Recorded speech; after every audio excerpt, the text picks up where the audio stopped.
I don't want to hear anyone say from now on that black women don't have a hard time dating. What's good, y'all? Welcome back to the channel. Love Island fans were sent reeling this past week when it was announced former stars and fan favorites JaNa and Kenny abruptly broke up just shy of the 1-year anniversary of their season. Things got even crazier when a close friend of JaNa posted and quickly deleted this to her IG story. My advice for women in relationships: if you have access, go through your man's phone today. Search keywords like, quote, "I don't like black women. I thought I would get more money for this. I'm faking this relationship. Going on the show will be for clout. I can't wait to be done with this so I can be effing hella bees," end quote. You'll thank me later. P.S. Never spare a man. Dog them out, baby girl. As you can imagine, the social media discourse has been buzzing on the topics on the dangers of interracial dating, how poorly black women have been treated on the Love Island franchise, and how JaNa and Kenny compared to this season's runner-ups, Nick and Olandria. Let's go ahead, see what the streets are saying, and I'll give my opinion on the back end because I definitely have some thoughts. I don't want to hear anyone say from now on that black women don't have a hard time dating. JaNa literally was dating a guy for a year, and that guy didn't even like black women. Didn't even like black women. The only thing that was keeping him in that relationship was money. He was in group chats calling that girl the hard R. I'm pretty sure he was saying worse behind her back. Like, imagine being a black woman and only wanting to find love in a world that just doesn't love you because of how you look. Simple. And what makes it sad, because if you think about it, JaNa went on Love Island with no clout. She went on there with the intentions of finding love because of what it's called, Love Island, duh. And of course, there's going to be people on the show for clout purposes only. But to fake a relationship for that long because you thought you would get more money out of it is just pure wicked. I would lose my mind if I found out that my boyfriend of over a year was talking bad about me, saying racial slurs about me in a group chat with his best friends. I would lose my mind. All I want is for black women to be loved, and I don't know why this is so difficult and so challenging. I never got into Love Island because I was watching the UK version and I did not like the way that black women were being portrayed, did not like the way that black women were not being chosen, so I was like, why would I watch this? And so I never watched the actual season. But from what I've seen on TikTok, I cannot believe the audacity of this man. I hope he gets what he deserves, and I hope that JaNa ends up with someone who loves and treats and respects herself well, because that's really all that we want. Yo, I just found out why JaNa and Kenny broke up, and finding out that Kenny is a racist is bad. It's horrible. But I think most of all, it's scary as fuck. Because what do you mean? You were in a relationship with somebody for an entire year, convinced them that you love them, that you want to be there for them, you want to protect them. But you actually hated their entire existence for an entire year. Every day you woke up, you spoke to this person, reassured them of that, showed them love, showed them all that stuff, but you hate them. That's scary. Like, we don't know to what extent he was gonna take this to.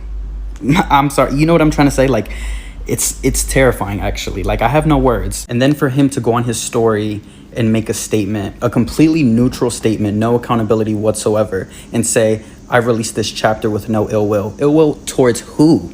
Yourself? Your hateful mind?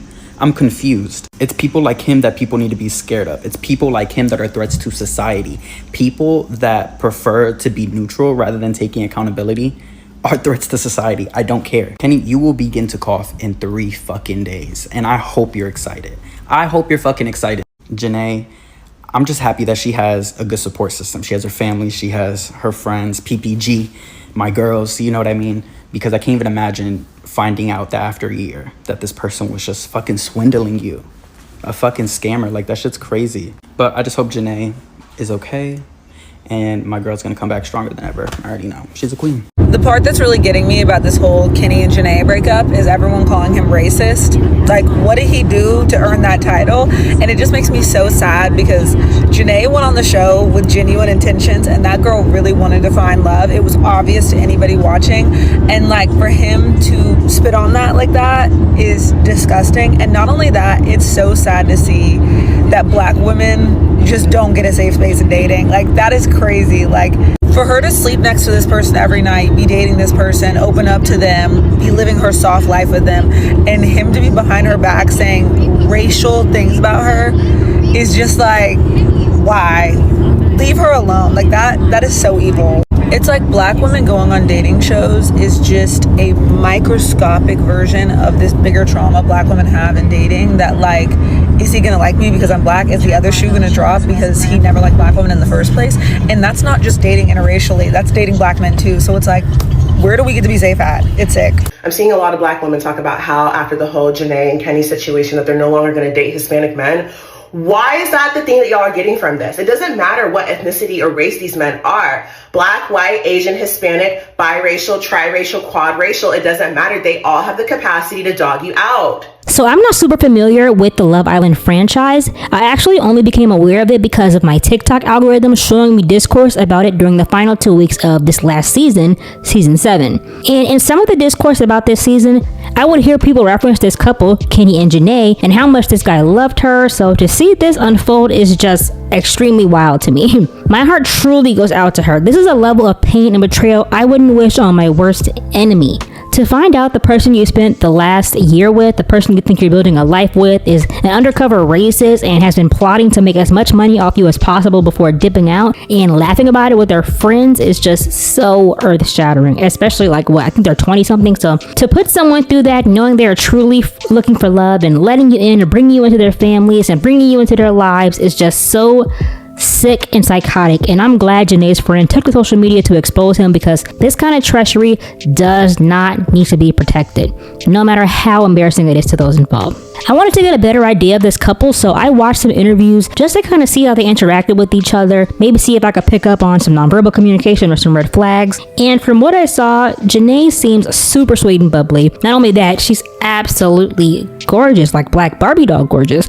But I did notice she does a majority of the talking between the two. So with someone who does do a ton of talking, it's really easy for them to feel a false sense of intimacy because they feel like they're really getting deep with this person and being validated and adored and all that. And the whole time they've been listening to themselves talk and just eating it all up.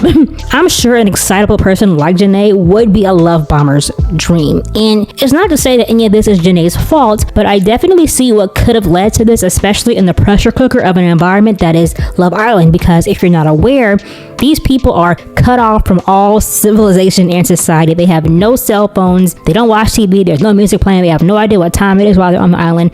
And this type of isolation takes place, I believe, 2 weeks before they even touch a foot on the island. So they are really deprived in that way. And by the time they get there, they're already kind of like on the outs. And the only thing they can do on this island is talk to each other. So I can definitely see how an environment like Love Island could promote false senses of intimacy and safety, if you know what I mean. Now, let's put our attention on the really well-known fact that Dominicans can be racist and at the very least colorist. I don't think anyone was surprised to see this kind of news coming out about a Dominican man. I myself am Haitian American, so I already know how they get down. Colorism runs deep in the culture. And as you heard from the videos I posted in this video, they make it a point to tell their children to cleanse the race, i.e. get involved with the fair-skinned Dominican or even better, a white person. It's truly disgusting, but I mean, we all know white supremacy has done a number on the whole world, like a fuck the city up type shit. So while this is unacceptable behavior, should it deter you from dating outside of your race? I don't think so. I hate to see black women using this as an excuse to stay loyal and shrink their dating pool even further to the nth degree. I wish we could understand that black men are just as capable of fetishization and colorism as other races and ethnicities. I mean, just listen to the music these days. Don't think that they automatically understand you and value you just because they are also black. Just look at the relationship dynamics that are talked about online day in and day out. A lot of them make it very clear they don't understand the black woman's experience here in America. So is it really worth being so hard pressed over? I would challenge black women to really unpack why being with another black person is such a non-negotiable for them. I mean, is it just programming?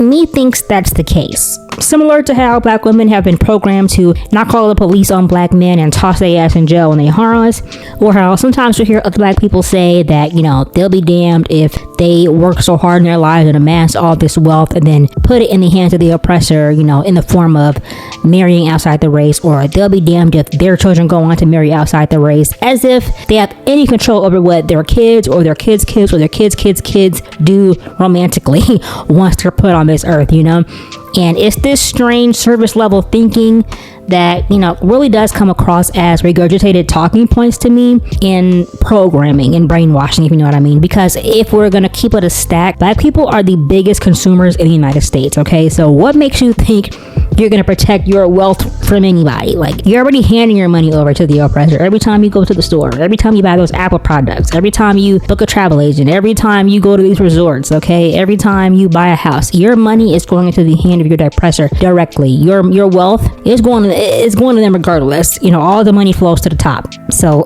I don't really understand that level of thinking, and it definitely needs to be unpacked, because we are doing a disservice to ourselves by only wanting to be involved with people who look like us. As we all know, all skin folk ain't kinfolk.